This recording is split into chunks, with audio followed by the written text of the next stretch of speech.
look, China has been struggling, and Beijing and Shanghai have been struggling with this level of pollution for a long time.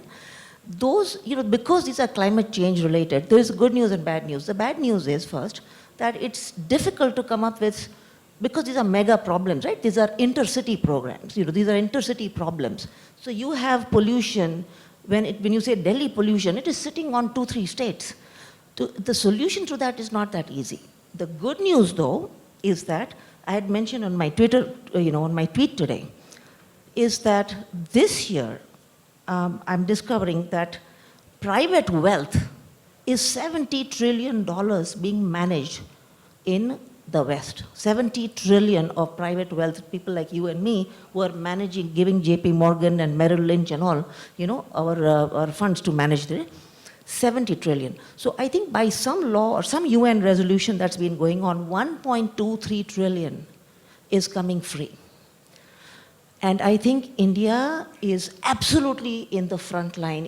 We should not, it just sort of, this was something that went off like a switch in my mind, that Indian startups, if they are anchored around the 17 United Nations SDGs, the Sustainable Development Goals, there are 17 of them.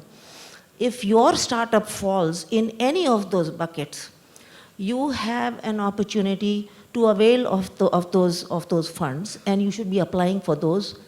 I think most of it are going to be available in the US. Not so much Europe, but in the US. So keep an eye out on that. In fact, look at something called SOCAP 19, and just look at what happened in that conference. You'll run into all these various new legislations that are coming up.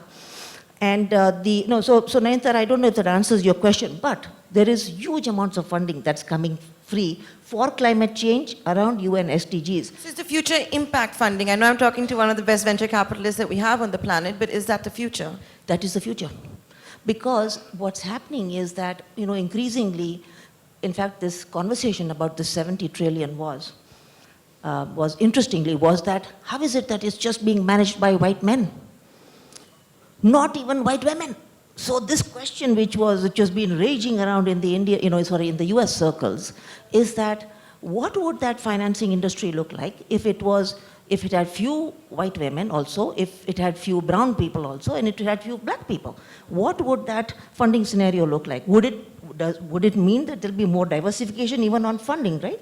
Because look, there's, metaphorically speaking, there's only so much that we can keep funding sugar water like Coca-Cola. It's bad for you, it's killing you, versus something that's going to be doing greening of the planet. And India is at the forefront. So those of you who are doing startups, actually follow me on Twitter also, but those of you who are doing startups, please look at impact funding funds, look at impact funds for funding. Venture capital from India, venture capital is not easy. It takes, and just so you know, I have got about 250 Rajiv Circle fellows now. This fellowship is where I take startups like yours, I simply schlep them on a plane, and I take them to the Bay Area, to Silicon Valley, where I live, and I plunge them into the valley for anywhere from 6 weeks to about 3 months. I send them back to India.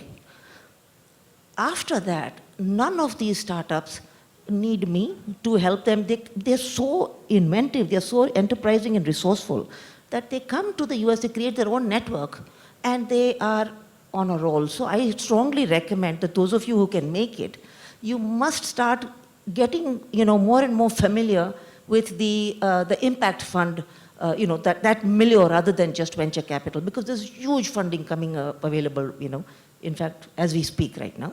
So you'll have people like Rockefeller Foundation, USAID, United Nations, funds and things like that. Lots and lots of them are coming up with funds around climate change. So there's good news. And, I'm going to play devil's advocate here. Is impact funding also less intrusive, gives you more autonomy?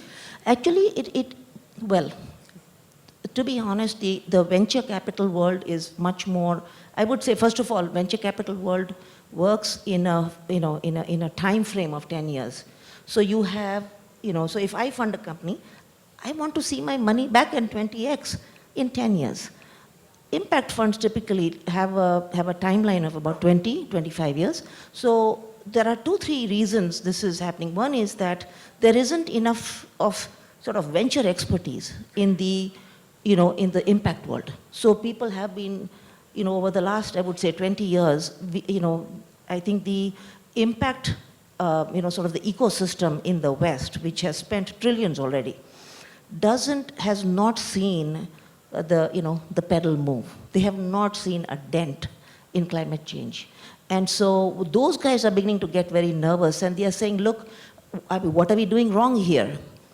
And they are saying we should work like venture capitalists. So before they wake up, I think those who don't want to have somebody breathing down your neck all the time, yes, impact funding it is easier. There's no doubt about it. I think 2 meetings and 1, and I think the Indian startups, they are absolutely the low-hanging fruit for the impact guys. So this last month when I went to SOCAP 19 in San Francisco, of the 5,000 people, guess how many were Indian? Any guesses? Like 3. You go to a venture capital world, everybody's there. So this is a new world that we must explore. And this truly is 1.23 trillion that's coming together. What does it take to impress Asha Jadeja Motwani? What do you look for? Do you have a checklist? I do, actually. I look for startups. So within India, the Bay Area, it's a different story, but within India, I look for startups that are founded by people who are, to begin with, they're bootstrapped, number one. So they have created their own company with their own funding, and they seem to care about their community. They are problem solvers, they care about their community, and they come up with that solution which they're creating themselves. And there are many of these. Being in India is like being a kid in a candy shop. It's just that startups here are incredible. And, there is, I must own up that I do just schlep them on a plane and take them to the valley. And it's not brain drain, it really is a brain gain. But because these companies just come back to India right away. And they start something here, but then they can also raise funding from there, which is very nice actually, because mentorship is different. And we are a global country now. We have to have, markets in the US now. So that's one thing, yeah. But otherwise, apart from that, just, I would like it if I had another good fellow angel investor. And, right now the angel network in India is so vibrant. Yeah. So it's fantastic. I think a lot of these guys who've been, exiting from things like Flipkart and stuff like that, they are already investing. So I think for me, the low-hanging fruit in Indian startups is to piggyback on somebody who's had an exit. And so those founders are probably the best pipeline for deal flow. It's always also good to know the likes and the dislikes. So what is it that when you'll see, you'll be like, no, God, never, I'm never going to invest in this startup? I would say, like a bad startup, right? I would say, look, I think, frankly, for me personally, I don't have expertise in, in enterprise software as much as I would like. And I don't have, expertise in health tech also. So when I see those startups, I normally have somebody else do the due diligence for me and things like that. But I think overall, if the startup has really not built a product and has not put in their own blood, sweat, and tears, then it is something that's lower on my priority list. Yeah. I wanted to also ask you, the big global story has been the SoftBank debacle, the WeWork IPO, which as just a journalist, I was just like, isn't this investment banking 101? Shouldn't you first be profitable before going for an IPO? And now it's being seen as one of the biggest lessons. Have we seen a reset in funding in the VC world and all of that after this entire issue and saga? With WeWork? WeWork, as well as what's happening with SoftBank, right? Yeah. So SoftBank is, SoftBank is, frankly, those of us who are Valley insiders, we don't see them as Valley insiders. We see them as, good people from outside coming into the Valley, and a lot of them seem to get attracted to fluff. So there is, a little bit. WeWork, I don't think anybody in the Valley has, would touch something like WeWork in that sense, but that said, there is, sometimes there is this euphoria that people generate around, using marketing and other tools. But WeWork to me has, me and my venture friends in the Bay Area, has always looked like, where is this baby going to go? And SoftBank has a lot of money that it has been trying to deploy on something that they feel is going to be the next generation, a kind of a community play.